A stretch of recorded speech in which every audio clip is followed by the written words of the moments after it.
तमे सीमाहीन भावनार गोटे वर्णबोध जिते बुझिले भी रहे अबुझा।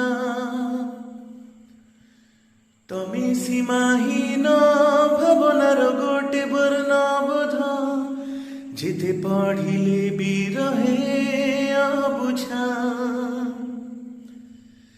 केते ऋतु आसी फेरी जीव केते जे तारीख बदलिब स्मृति होई रहिथिब हृदय रे आमर।